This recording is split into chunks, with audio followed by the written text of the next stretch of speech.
Hello, everybody. I'm Nikki Lane, and this is Wednesday Night Live on the Change Journey. It's actually Wednesday afternoon lives now, but I'm going to keep the title because it sounds a lot nicer and it's easier to say. And before I get into today's topic, I just want to talk to you about changing the time, because it's really important that you guys understand that I'm also on a change journey and doing all the things that I talk to you about in my life. So I love doing these lives, and I'm really excited to be back doing it today after having last week off, which is interesting that it's excited Edna, and I was really excited to be live. And whilst I was loving doing them before, there was something in the lead up to them. I was like resenting it, and it didn't feel right, and so I really just spent some time looking into what was it about my lives, because when I asked myself if I liked doing the live events, I was like, yeah, I do, but I had to dig a bit deeper further and find out that it was the time that wasn't convenient for me. And I picked 7 o'clock at night because I thought that would be a time that suited a lot of people.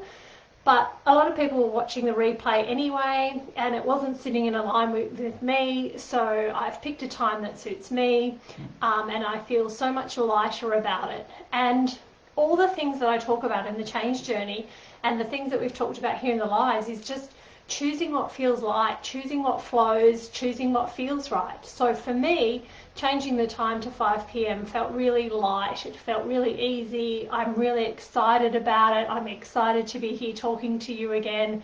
And you know what? I don't mind if people don't turn up live, because I'm just really enjoying sharing my message. And you guys can watch the replay and you can ask as many questions in the chat as you like. And I'm happy to answer them, and we can still connect. But it just works as a better time for me at 5 o'clock rather than the 7 o'clock time slot. So I just wanted to share that, because I am walking my talk, and that's one of the things that I just really want you to know, is that I'm real and authentic, and I'm not sprouting about something that you should do. I'm just sharing with you all the things that I've learned in my life and that work for me, and that hopefully that one day they can help you as well. So today we're going to talk about excited Edna, and her flower is the bottle brush, which means freedom. Bottle brush. Her flower is not the bottle brush. Her flower is baby's breath, and that means freedom. And baby's breath is like confetti at a wedding, or bubbles in champagne, or something like that. Like, it's that beautiful white flower that used to be all the rage in the 70s and is back now. It's a beautiful little flower, and it lasts a really long time. So if you're looking for flowers in vases that last a long time, baby's breath is a good one to go for.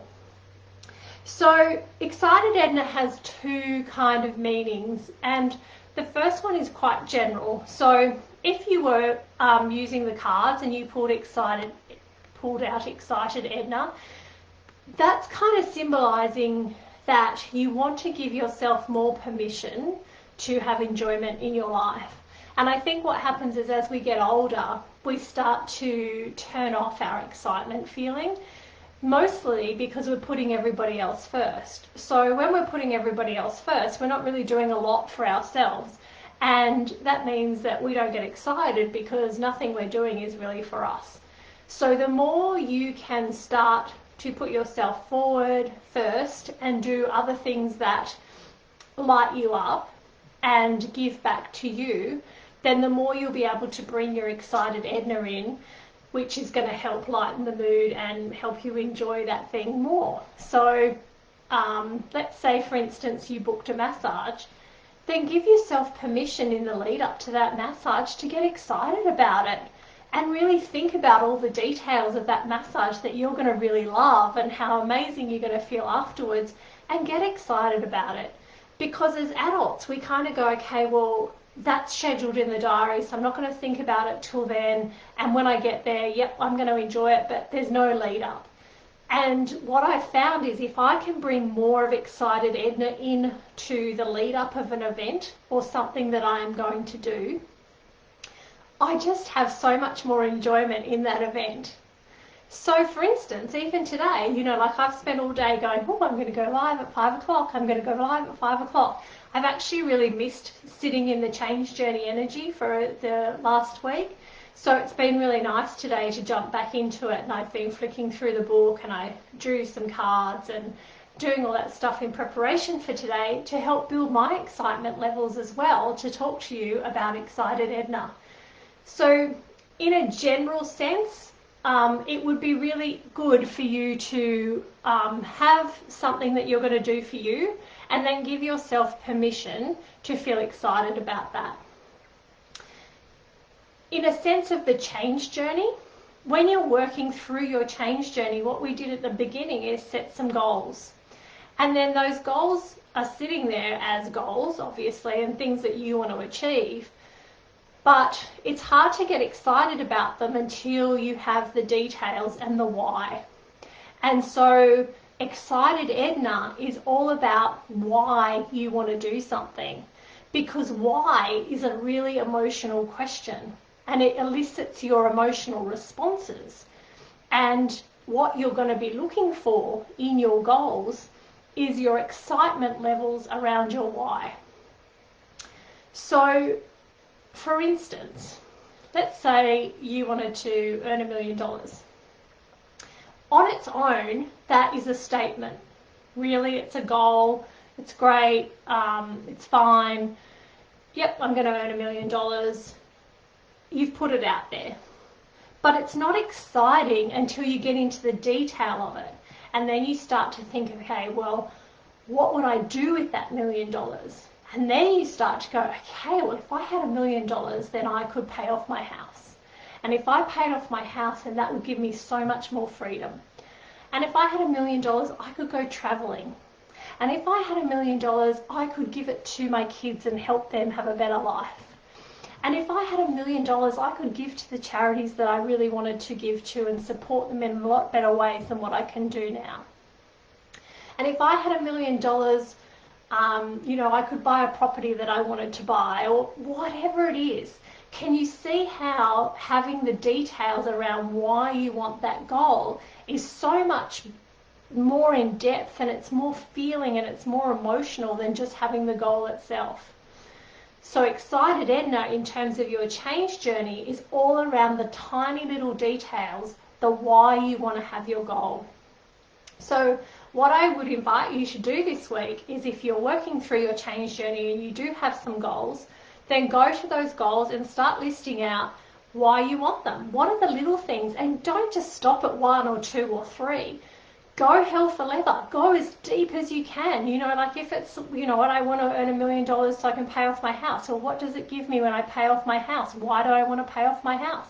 Because then I'll have financial freedom. Why do I want financial freedom? Because then I'll be able to do more things. What do I want to do? Okay, well, I want to go and study floristry. Okay, great. So I could pay for my floristry course, and I could study floristry, and I could buy my flowers, and that would really excite me. So go deep. Keep asking the whys. Don't just stop at your first why. Why? And the more you can get into the nitty-gritty of your details of your goals, the more excited you're going to get. And the more excited you're going to get, the more chance you have of that goal coming to fruition, because the more things that you are going to do to get to that goal.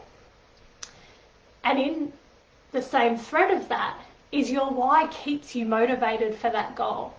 So when things get hard and hurdles creep in, or something pops up and you think, gosh, that's just thrown me right off my goal and I'm feeling really blah, then the whys bring you back, because you suddenly go, but it's really important for me to head towards this goal because of all these whys. So even for me at the moment with the change journey, I'm in a bit of a rut. I've kind of done my initial marketing. I've put it out to the initial people that I knew. I've done some Facebook ads. I've got a small group of you who are really passionate about it and loving it and really working through it, and I'm loving that. But I've got to get to the next stage now.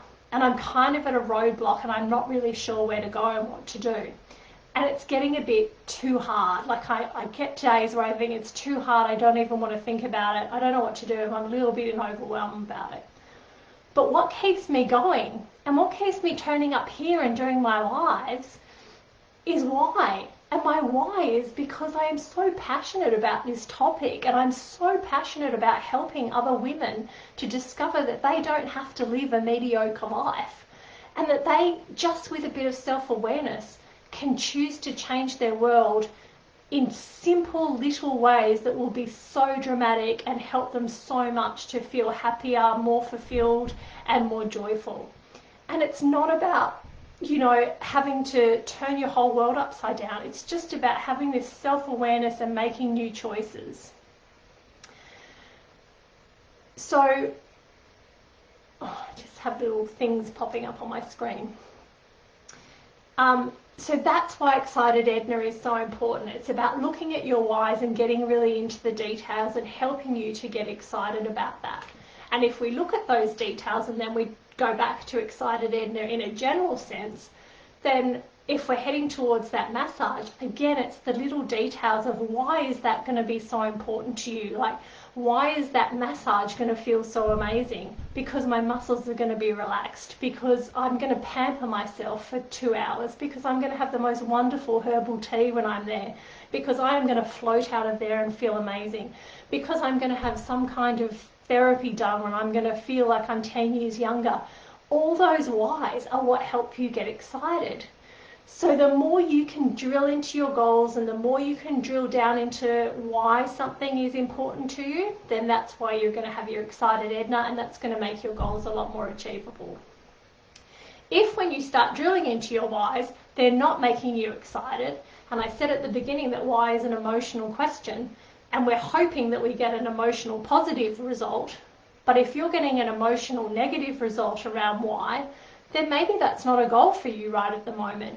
Because if something is a goal that you think you should have and it's not exciting for you and you're not enjoying that goal, then as soon as a hurdle comes up towards that goal, you're just going to stop and you're going to give up because it's not motivating you enough. So Excited Edna sounds really fluffy, but she is so, so important in your goals and your achievement of your goals, because it's really important that you feel excited and positive and motivated to head towards your goal. And if you don't, then it's about reflecting on those goals and maybe changing them or flipping that goal out for a new goal or whatever it is. So I hope that helps. If you are spending time this week doing something, I'd love for you to spend some time on Excited Edna. I'd love for you to share in the comments of this post a goal that you might have had and why you want to have it.